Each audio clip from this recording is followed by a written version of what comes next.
G'day, Chris here and welcome back to ClickSpring. With the gearing components of the mechanism complete, next up is the main plate and its related bridge. To function correctly, it's essential that this assembly of parts comes together in a repeatable way and that the various features are well placed. So again, there's an opportunity to use fixturing to make life a bit easier, as well as a need to have a definite order of operations, so that everything happens in a sequence that gives the entire assembly the best chance of making it to the finish line. The main plate stands out as the best place to begin work. Its perimeter defines the primary axis of the mechanism. Once formed, it can be swept with an indicator, and at any point in the future of the build, give the necessary orientation for whatever operation comes next.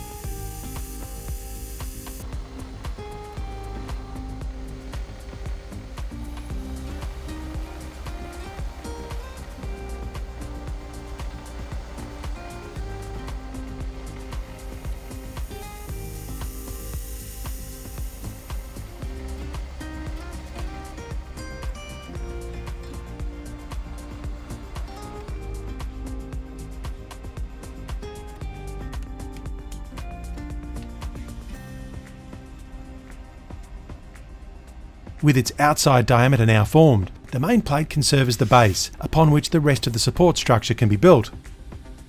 This uprighting platform has some pre-cut clearance holes for the next set of operations, but otherwise its purpose is to simply be a convenient platform for the workpiece once it's been CA glued in place.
The centre of that plate is then found, and the stock that will soon become the bridge plate is eyeballed into position on top and held with clamps. There's an excess to its perimeter that makes exact placement unnecessary. It's enough to simply see it overhanging the edge of the main plate. The excess will be trimmed back later. The intention is that these two pieces of metal should have a permanently defined orientation to each other, no matter how many times they might be pulled apart in the future. In traditional watchmaking, that task is achieved using register pins in carefully positioned holes. Once formed, the holes are then lightly reamed with a 5-sided cutting tool known as a watchmaker's broach.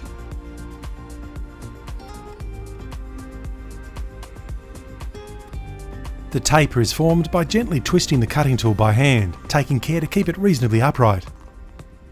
Generally, quite small amounts of material are removed with each turn, with the pins themselves serving as an indicator of the progress of the cut.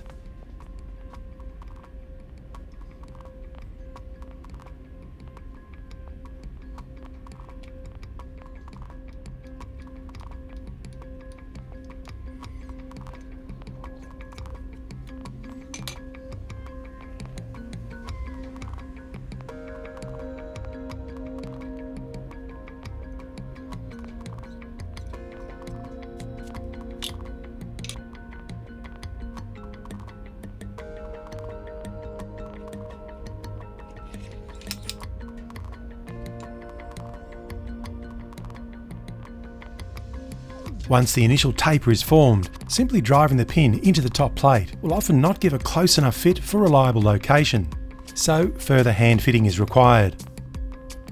Now this is also the last opportunity for clear access to this underside surface. In this case, I'd like it to have an 800 grit straight grain finish.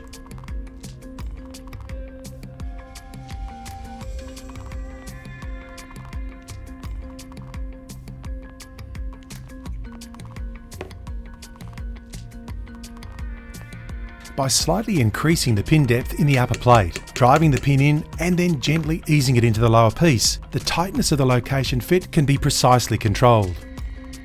Although it's very much based on personal judgment. Each pin is independently offered up to the lower plate in turn, and the lower hole ever so slightly broached out in a repeated trial fit process, until the desired fit is felt as much as seen.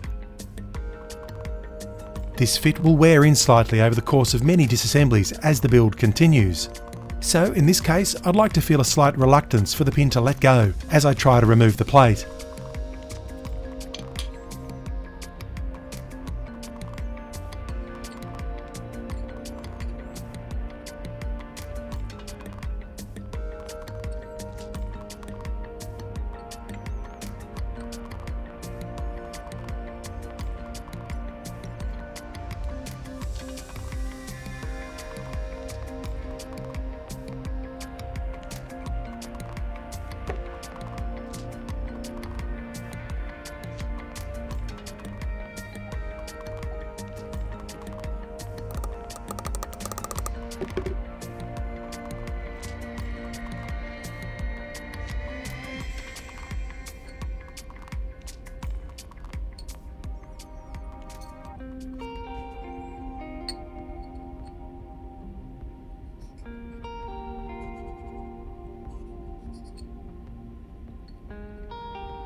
I'm leaving the pins slightly long for the moment to avoid having to form pry slots right now.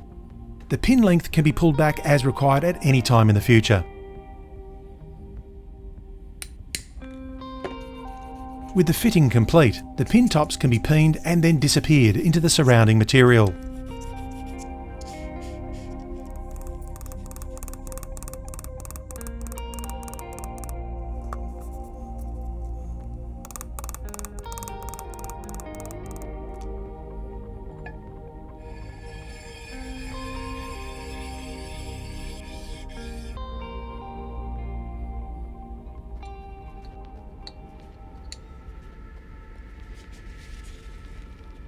The relationship between these two plates is now permanently established, so the fastener holes and threads can now be put into place.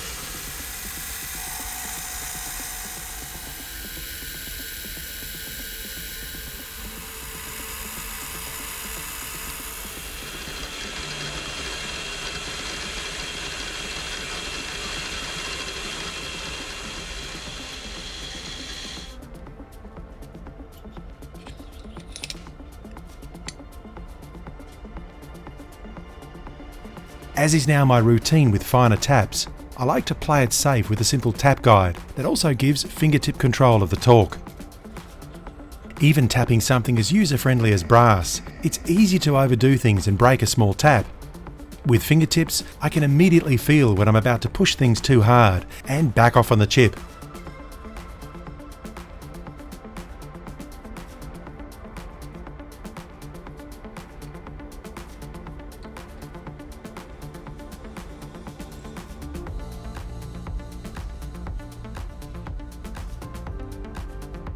The nominal wheel depthing dimension can be found on the drawings, but it's quite common for the actual best engagement depth to differ slightly from the theoretical figures, based on small variations in the outcome of the wheel and pinion fabrication. So it's worth testing each wheel and pinion together to find the actual depthing figure that'll give the smoothest wheel to pinion engagement, and then use that figure for the hole placement. One of the reasons I've designed the wheelwork as simple bonded assemblies is to permit the task to be done using a tool that's easily made in the home shop, the Bill Smith design of the pinion head depthing tool. Once the best depth has been determined, the dimension can be transferred to the workpiece with scriber and punch marks or measured directly across the runners. These pivot locations must reflect that depthing exactly, and so they get special attention regarding how they're formed. Once each location has been spotted, the holes are drilled to remove most of the waste stock. Each is then further opened with an end mill, a cutting tool with a much lower tendency to warp from its axis than a twist drill. And then finally, each hole is reamed, in this case with a simple shop-made reamer, to more precisely size the hole.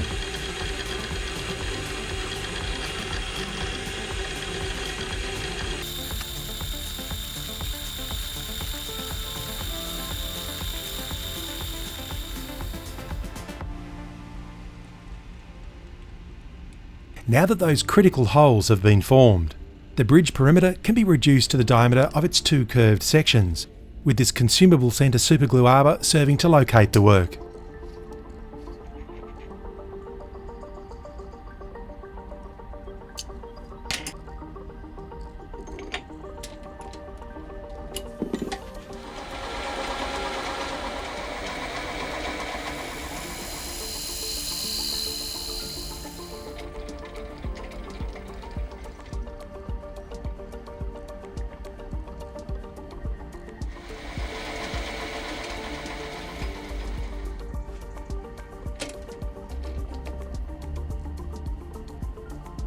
Back at the mill, the main plate is now exposed, so the fastener threads that will be used to attach the movement to its case can be formed.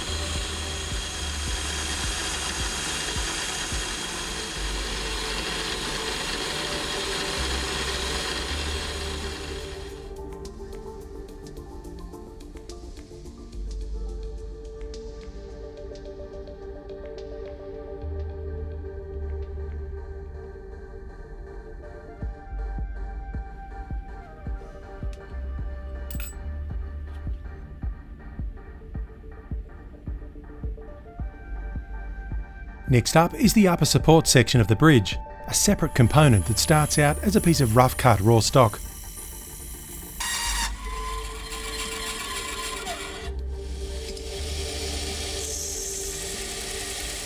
The workpiece is left well oversized to begin with, the excess over the perimeter ensuring that even when positioned by eye, the final outline of the part will sit within the current boundary of the raw stock.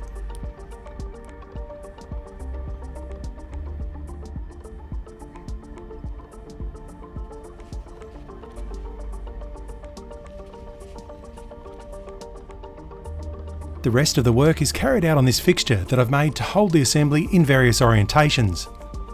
Close-fitting pins are used to locate the work, depending on the operation that needs to be carried out.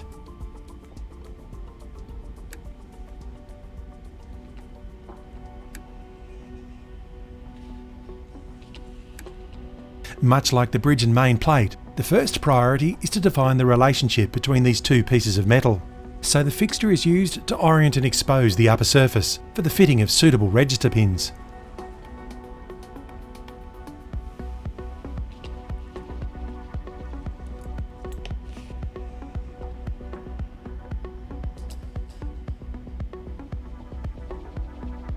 The fixture itself can be aligned to the mill axes by using these dowel pins, that are themselves aligned to the x-axis of the mill.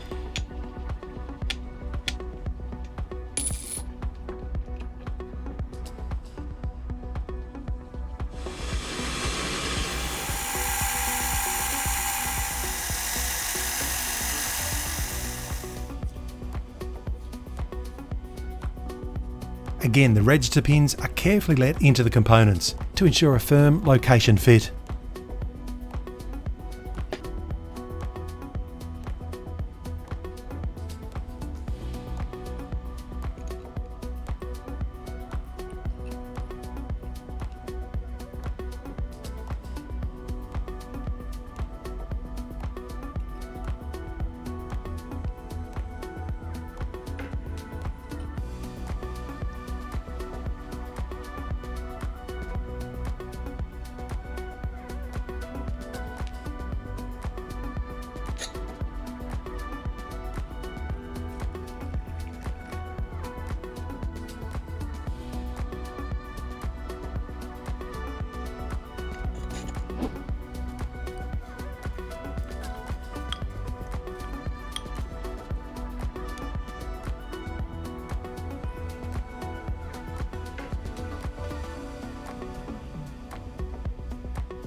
The three elements that make up the core support structure of the mechanism are now registered together.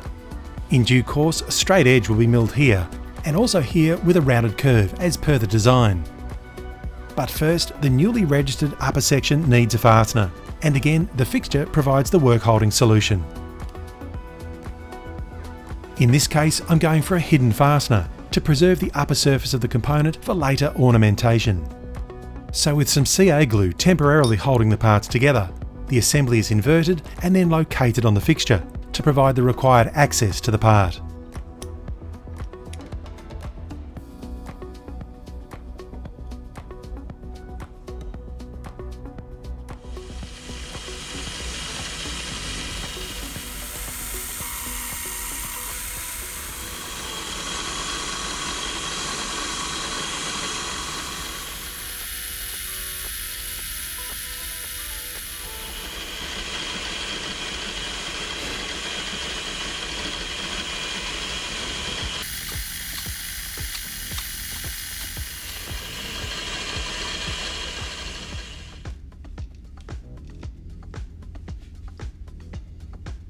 With the fastener in place, the assembly can again be inverted, and the straight edge cuts made to the bridge perimeter.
The outline of this upper section still needs to be cleaned up, and I'll get onto that later in the video.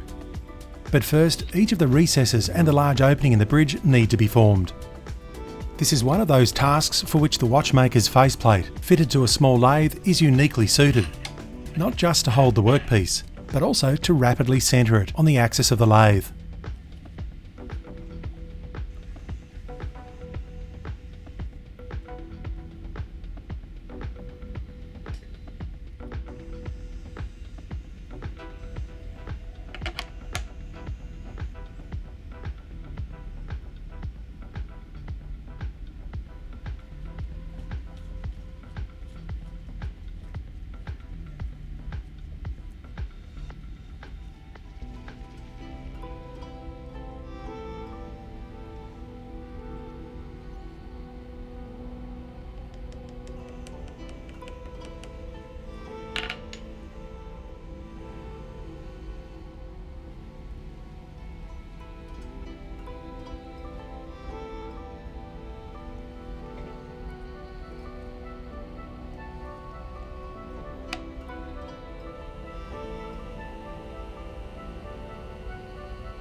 As useful as the faceplate is for forming recesses, its real power comes into play with the operations that I'm about to do next.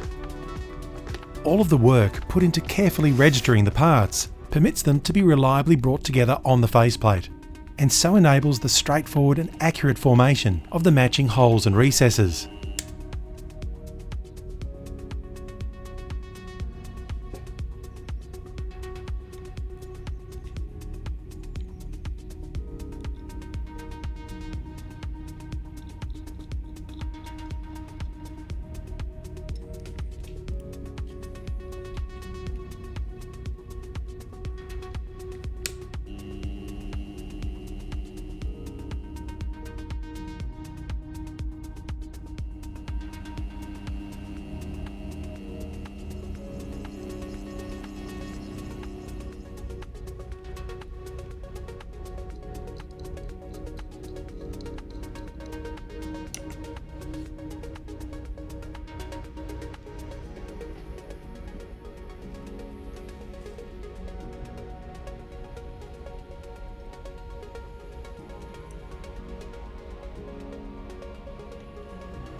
To form the recess on the upper section, I've made this simple work holding fixture that lets me grip the part securely on the faceplate.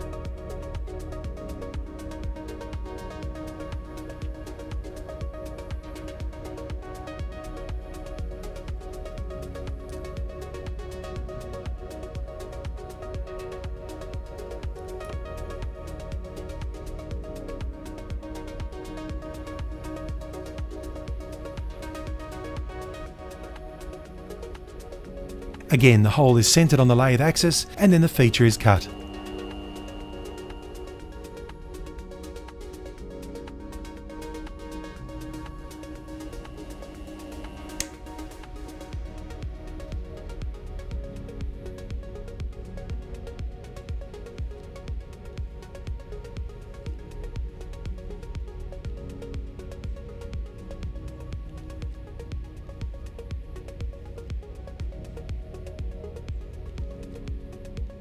At this point, the main features of the part are in place, so its edges can now be cleaned up.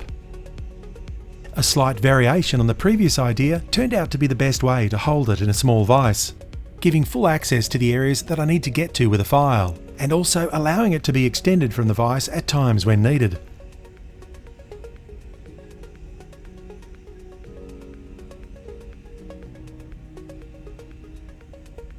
For the circular section, I used some simple filing buttons to lock in the shape, and you'll notice that I've made them from brass rather than steel. The interaction with brass is a little kinder on the file teeth, and the buttons still do the job well. When at the final stages of filing this sort of shape, the action tends to be draw filing.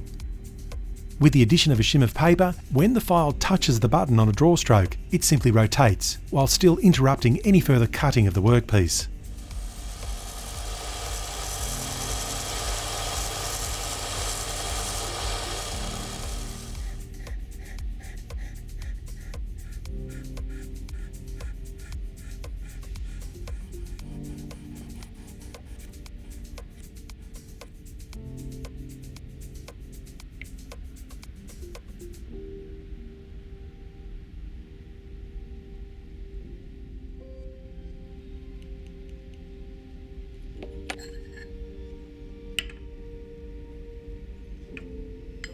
The final finishing of all of the parts of the mechanism will happen at the very end of the build.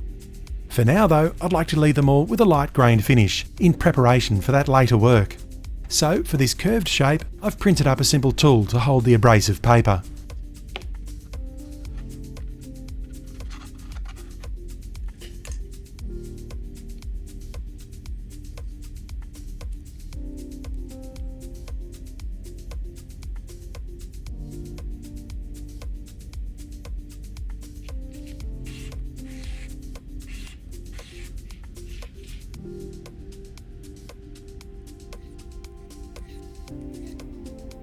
These edges will get special attention later, but until then, a ruby slipstone leaves them in a presentable state.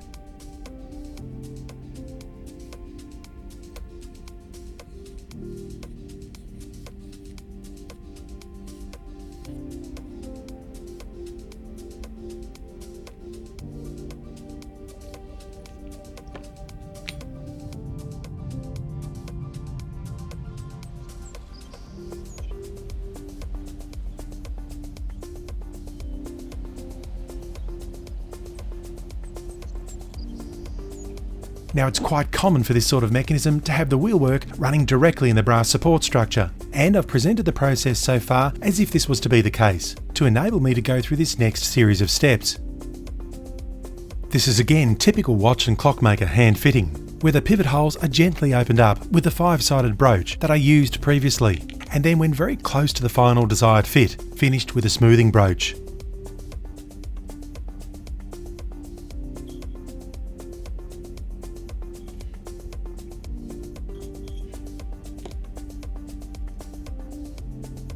The action tends to be carefully managed from both sides, with the intention being that the resulting opening be slightly hourglass shaped for minimum friction, and of a size that permits some axial tilt, something like 5 degrees. These hand tasks are, for me at least, the most enjoyable part of the work. The mechanism wants to run freely, but it needs this careful attention for it to be just so, without taking things too far.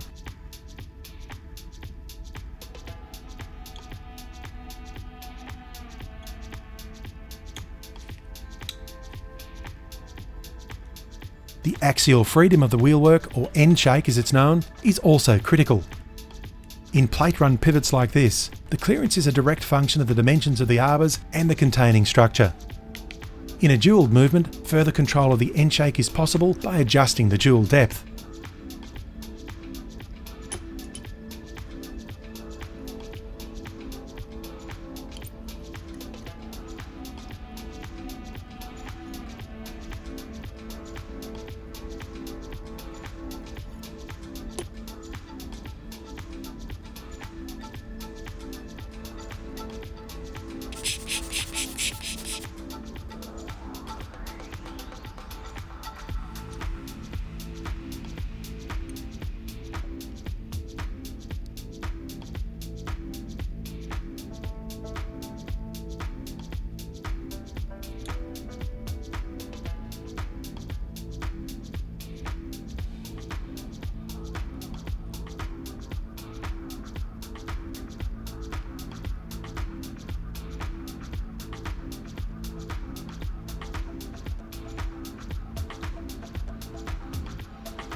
The movement runs freely and has a nice feel to it.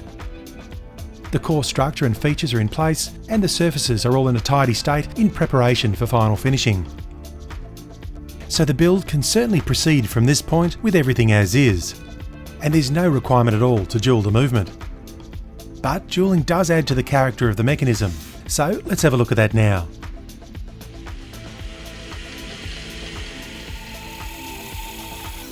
If it's decided that the movement is to be jewelled from the very start, then these end mills and reamers would be used instead of the much smaller cutting tools that were used when forming the plate run pivot locations at the start of the video.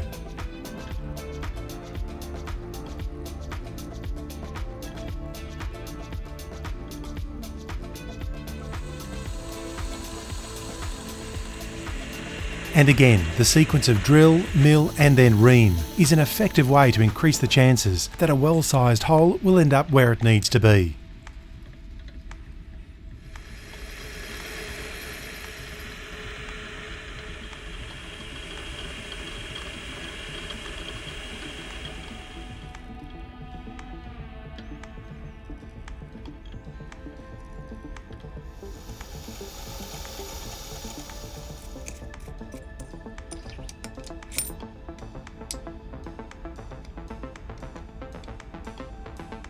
An oil sink serves to impede the migration of oil away from a given pivot location, and also provides an opportunity for an interesting visual feature. These circular cutters can be used either by hand or machine driven, and are quite an aggressive cutter. It doesn't take much to complete the cut when using them by hand.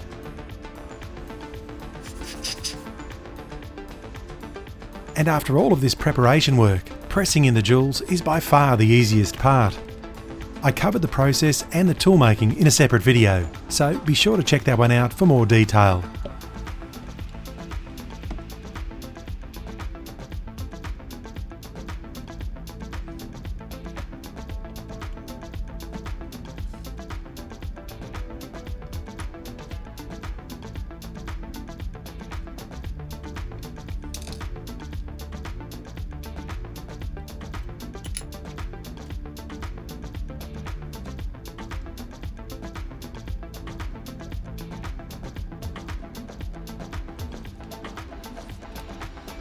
Each of the jewels has been pressed flush with the plate's inside surface. This works well in this instance, given that I've already determined that the end shake clearance was working well without the jewels. But as I mentioned previously, if there's a need for it, the jewels can be slightly adjusted to increase or decrease that clearance gap as required.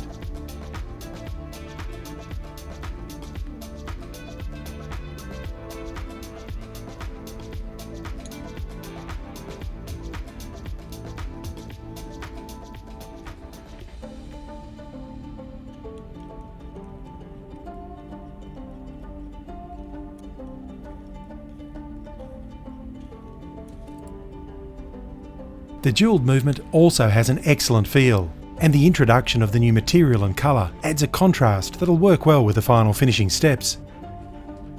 From here the project continues along two quite different paths. There's the case construction, which requires some fine detail casting, as well as some mill and lathe work. And then there's the dial assembly, with much in the way of ornamentation detail and the close fitting of small parts. I'll make a start on each of these over the next few videos. Thanks for watching. I'll see you later.